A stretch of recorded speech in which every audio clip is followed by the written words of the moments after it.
Pagkatapos ng flag raising ceremony kaninang umaga, sorpresang isinalang sa drug test ang mga opisyal at tauhan ng headquarters ng Manila Police District. Sa ngayon, hinihintay pa ang resulta nito. This is a continuing activity, talagang tuloy-tuloy yan, to make sure that our personnel are constantly checked. Ang pagsasagawa ng random drug test ay isa ring paraan para masala ang mga miyembro ng Philippine National Police. Mula Enero ng taong ito, 24 na pulis na ang nagpo-positibo sa iligal na droga. Pinakamataas sa kanila ang nasibak na Chief of Police ng Mandaluyong City Police Station na si Colonel Cesar Hirente na nagpositibo umano sa Cebu nung nakarang buwan. Already tested 115,983. Out of this, meron tayong positive na 24. Percentage-wise, let me just put this into perspective that it is just 0.02%. Dismayado si NCR Police Office Director Jose Nartates Jr. Lalo pat isang Chief of Police ang nagpositibo sa drug test. Pero nakikita niya itong isang magandang pagkakataon para linisin ang police organization. Part of our Oplan pagbabago or transformation, we are weeding out misfits in our rank, especially in the uses of drugs. Ang 24 na pulis kasama si Colonel Hirente kasalukuyang nahaharap sa kasong administratibo. Once na ma-prove ka na you are using drugs, automatic dismissal po ang mapataw. It's a grave misconduct. Para sa GMA Integrated News, June Veneracion. Alam mo, eto gusto ko lang itong i-follow up. Ito yung dating naalala nyo, di ba, nung in-interview natin si PNP Chief Acorda na tungkol sa drug test. Siya mismo willing di ba? Alam nyo, sa totoo lang, ito isang bagay na natutuwa ako sa nangyayari sa PNP.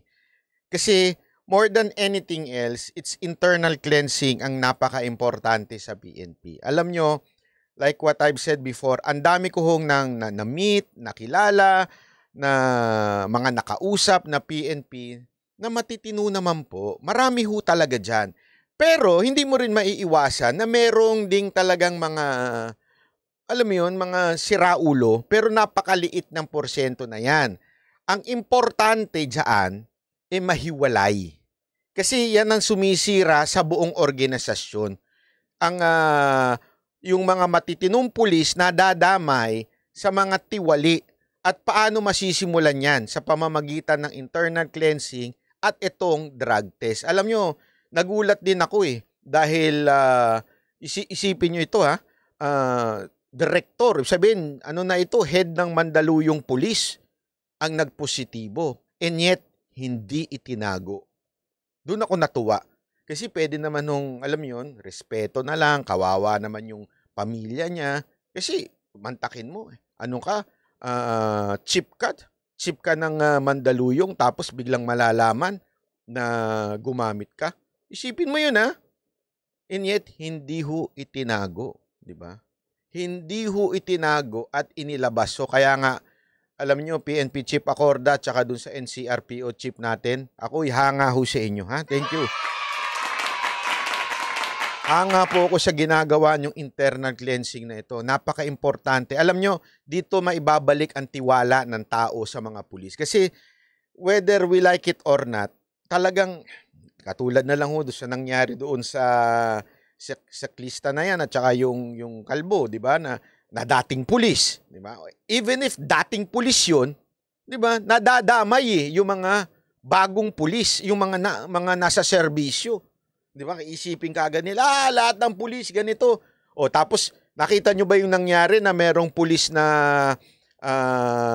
inaano yung isa, yung nagpakilala namang sundalo. Nung una, binabanatan. Tingnan nyo na yung mga pulis na yan. Napaka-agresibo. Yung pala, nalaman na peking sundalo yung isa. Nagpipretend lang at may baril. Isipin nyo ano ngayon? Comelec ban ngayon? Napakahigpit to. Kahit I disagree. Honestly, I really disagree with Comelec gun ban. Sorry pasensya na Comelec Hindi ko talaga kursyonada yun kasi sa totoo lang, hindi, although wala naman sila magagawa kasi batas yan Wala naman nasa kamay nila yan, di ba?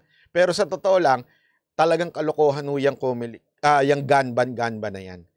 Although walang magagawa ang Comelec dyan, kailangan ipatupad yung batas na yan, pero kalokohan po yan. Kasi yung mga kriminal, wala namang gun ban sa kanila ang nagaganban at nawawalan ng baril ay yung mga matitinong responsableng mga gun owner na kailangan nilang protektahan ang sarili nila.